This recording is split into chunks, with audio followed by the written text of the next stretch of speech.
Hi welcome to Tamil botnet. இன்னைக்கு நம்ம இந்த வீடியோவில் என்ன பார்க்க போகிறோம் அப்படின்னு கேட்டிங்கன்னா ஒய்ஃபை ஹேக்கிங் சீரிஸோட ஃபர்ஸ்ட் வீடியோ தான் பார்க்க போகிறோம்.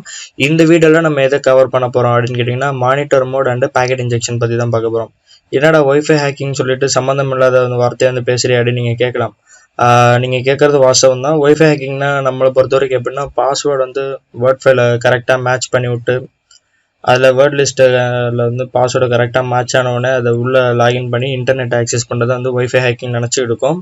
அதுவும் ஒரு வகையில் கரெக்டு தான். இருந்தாலும் நம்ம என்ன பண்ண போகிறோம்னா இந்த முறை பேசிக்காக பார்க்க போகிறோம். அதாவது அடிமட்டம் வரையும் அலச போகிறோம். அதாவது ரொம்பலாம் அலச மாட்டோம், ஓரளவுக்கு தான் பார்ப்போம். சரியா? இந்த ஓரளவு பார்க்குறது இந்த பேசிக்கான மெத்தட் உங்களுக்கு புரியும் அப்படின்னு நம்புகிறேன். ஏன்னா இது ஒவ்வொரு வீடியோவும் கன்ஃபார்மாக போட்டு தான் முடிப்பேன். இந்த மற்ற சீரீஸ் மாதிரி இது நடுவில் ஸ்டாப் ஆகுது. ஏன்னா இதுக்காக நான் என்னோட அமௌண்ட் ஸ்பெண்ட் பண்ணி நான் புதுசாக ஒயர்லெஸ் அடாப்டர் வேறு ஒய்ஃபை அடாப்டர் வேறு வாங்கியிருக்கேன். அதனால் முடிச்சிருவேன். ஓகேவா? சரி, இந்த மானிட்டர் மோடு பேக்கெட் இன்ஜெக்ஷன் இதனால என்ன பயனு, இதுக்கும் ஒய்ஃபை ஹேக்கிங்க்கும் என்ன சம்மந்தம் அப்படின்னு நீங்கள் கேட்கலாம். சரியா? மோஸ்ட்லி நம்ம சேனல் வியூவர்ஸாக இருக்கட்டும் இல்லை வெளியில் மற்றவங்க கேட்குறதா எல்லாமே என்ன கேட்பாங்க அப்படின்னா ஒய்ஃபை ஹேக் பண்ண முடியுமா அப்படின்ற மாதிரி தான் கேட்பாங்க. சரியா? அதுக்காக தான் இந்த சீரீஸ் இறக்கியிருக்கோம். சரி, மானிட்டர் மோடுக்கும் பேக்கெட் இன்ஜெக்ஷனுக்கும் என்ன சம்பந்தம், இது இல்லாமல் ஒய்ஃபை ஹேக்கிங் நடக்காதா அப்படிங்கிறதான் பார்க்கலாம். மானிட்டர் மோடு அப்புறம் பேக்கெட் இன்ஜெக்ஷன் இது என்னென்னா நான் ஒரு டயக்ராம் போட்டு வச்சுருக்கேன். இதை பார்த்தா தான் நம்மளுக்கு புரியும். சரியா? இந்த படம் உங்களால் ஓரளவு யூகிக்க முடியும் அப்படின்னு நான் நம்புகிறேன். ஓகேவா? பொதுவாக இப்போ நம்ம இன்டர்நெட் ஆக்சஸ் பண்ணுறோம். சரிங்களா? இந்த இன்டர்நெட் ஆக்சஸ் பண்ணுறப்ப உங்களுக்கு என்ன இருக்குன்னா நடுவில் ரவுட்டர் இருக்கும். ரவுட்டர்லேருந்து தான் மற்ற கிளைண்ட்ஸ் எல்லாத்துக்கும் இன்டர்நெட் ஷேர் ஆகும். புரியுதா? இந்த இன்டர்நெட்டு ஷேர் ஆகிறப்ப இப்போ விக்டம் 1ன்னு நான் இங்கே சும்மா போட்டிருக்கேன். அது நீங்கள் கிளைண்ட் 1ன்னு இமேஜின் பண்ணிக்கோங்க. இப்போ கிளைண்ட் 1 google.com வேணும் அப்படின்னு அவரோட ப்ரௌசரில் போகிறாருன்னா இந்த பேக்கெட்ஸ் எல்லாமே என்ன ஆகும் அப்படின்னு கேட்டிங்கன்னா எனக்கு இங்கேருந்து ரவுட்டருக்கு சென்ட் ஆகும். ரவுட்டருக்கு போயிட்டு ரவுட்டர் என்ன பண்ணணும்னா இன்டர்நெட்லேருந்து கொரீஸை எடுத்துகிட்டு அதுக்கு தேவையான ரிசல்ட் திருப்பி ரிட்டர்ன் பண்ணும். google.com லோட் ஆயிரும். இப்போ இங்கே என்ன நடக்கும்னா இந்த google.com அவங்க கேட்டாங்கல்ல கிளைண்ட் 1, அவங்களுக்கு இந்த இடத்துல பேக்கெட் ரிப்ளை சென்ட் ஆகிட்டு google.com லோட் ஆகும். அதே மாதிரி இங்கே இருக்கிற இன்னொரு கிளைண்ட்டும் வேறு ஏதாவது கேட்பாரு. என்னதுன்னா yahoo.comனு கேட்குறாரு. ஓகேவா?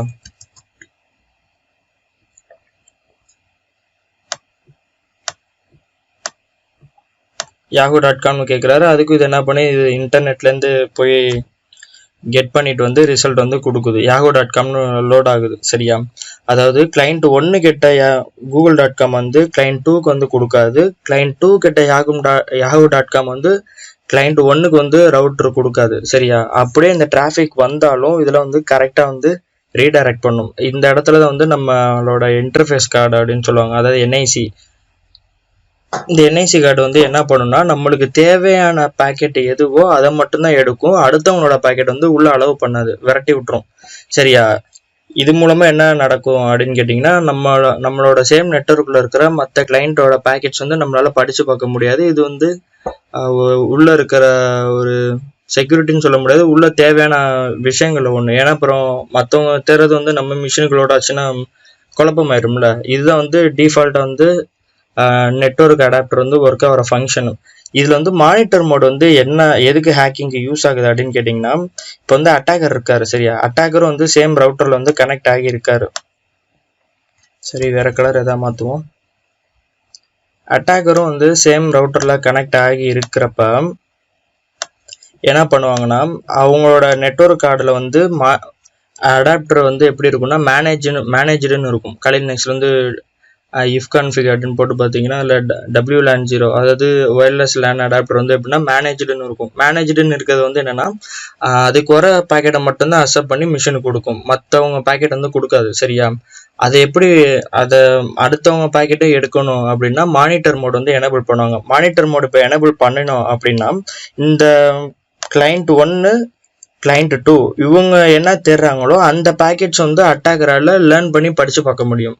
சரியா? இது என்ன டைப்பான கான்செப்ட் அப்படின்னு கேட்டிங்கன்னா man in the middle attack மாதிரி. இந்த ஒயர் ஷார்க்லாம் போட்டு நம்ம டூலில் ஒயர் ஷார்க்லாம் போட்டுட்டு சேம் நெட்ஒர்க்கில் இருக்கவங்க என்னென்ன படிக்கிறாங்க அப்படின்னு நம்ம பார்ப்போம்ல, அதே கான்செப்ட் தான் இது வந்து ஒயர்லெஸ் நெட்ஒர்க்கில் வந்து நடக்குது.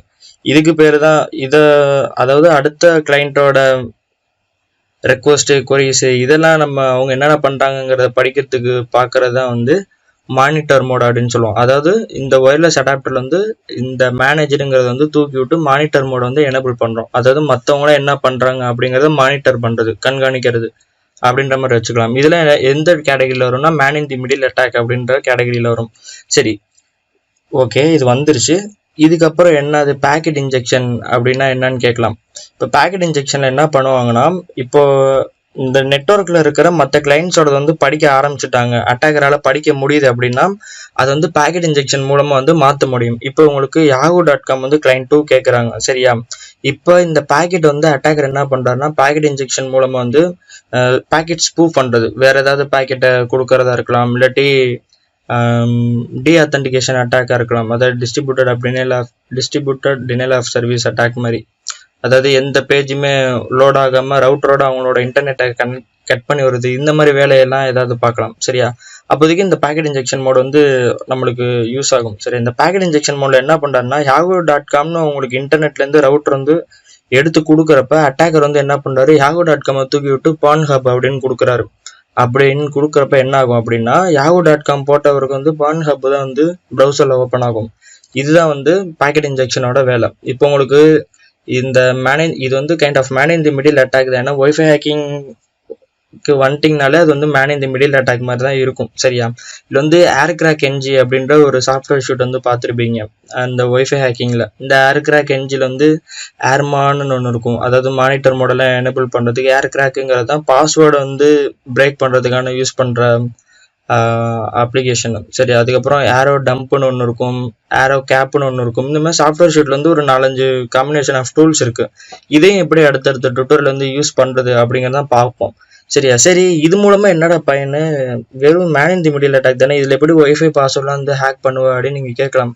அதாவது இந்த பேக்கெட்ஸ் எல்லாத்தையும் வந்து நம்ம கேப்சர் பண்ணுவோம்ல மானிட்டர் மோடை யூஸ் பண்ணி, அப்போதைக்கு என்ன ஆகும்னா அது வந்து பிகேப் ஃபைல் ஆகும். அந்த பிகேப் ஃபைலை வந்து என்னன்னா நம்ம ஹேஷ்கேட்னு ஒரு டூலோட டுட்டோரியல் வந்து கடைசியாக ஒரு 2-3 வீடியோக்கு முன்னாடி பார்த்தோம். அந்த இதில் வந்து ஒரு ஃபங்க்ஷன் இருக்குது, அதாவது பிகேப் ஃபைலெல்லாம் வந்து ப்ரூட் ஃபோர்ஸ் அட்டாக் பண்ணி வேர்ட் லிஸ்ட்டை வந்து கண்டுபிடிக்கிற மாதிரிலாம் இருக்குது. அந்த மாதிரி வேர்ட் லிஸ்ட்டை போட்டு கண்டுபிடிக்கலாம். இல்லாட்டி இன்னும் நிறைய மெத்தட்ஸ் இருக்குது இந்த பாஸ்வேர்டை வந்து ரெக்கவர் பண்ணுறதுக்கு, சரியா? இதெல்லாம் என்ன எப்படின்னு சொன்னீங்கன்னா டிசிபி 4-வே ஹேண்ட்ஷேக்கு, 2-வே ஹேண்ட்ஷேக்கு அப்படின்னு சொல்லுவாங்க. ஒவ்வொரு ஒயர்லெஸ் ப்ரோட்டோகால்லையும் ஒவ்வொரு மாதிரி ஃபங்க்ஷன் நடக்கும், சரியா? இதை பற்றி எல்லாமே ஓரளவுக்கு உங்களுக்கு தெளிவாக கொண்டு போகிற மாதிரி அமையறதுக்கு தான் இந்த வீடியோ சீரீஸ். உங்களுக்கு இன்னைக்கு இந்த மானிட்டர் மோட்னா என்ன, பேக்கெட் இன்ஜெக்ஷன்னா என்ன அப்படின்னு புரியும் அப்படின்னு நம்புறேன். நானும் விக்கிபீடியாவில் வந்து படித்து பார்த்தேன். ஓரளவு தான் வந்து நம்மளுக்கு நம்ம நாலேஜ் கட்டுற மாதிரி போட்டிருந்தாங்க. இவங்க வந்து ரொம்ப தியரட்டிக்கலாக போட்டிருந்தாங்க. சரி, இதெல்லாம் பார்த்தா மற்றவங்களுக்கு புரியுமா புரியாதா அப்படின்னு தெரியாதனால தான் வந்து நான் எனக்கு தெரிஞ்ச அளவுக்கு உங்களுக்கு இந்த டயக்ராம் போட்டு வந்து சொல்லி கொடுத்தேன், சரியா? இந்த வீடியோ உங்களுக்கு பிடிச்சிருக்கும் புரிஞ்சிருக்கும் அப்படின்னு நம்புறேன். பிடிச்சிருந்தா லைக் பண்ணுங்க, பிடிக்கலன்னா டிஸ்லைக் பண்ணுங்க. இந்த வீடியோ எப்படி இருந்துச்சுன்னு கமெண்ட் பண்ணுங்க. தேங்க்ஸ் ஃபார் வாட்சிங்.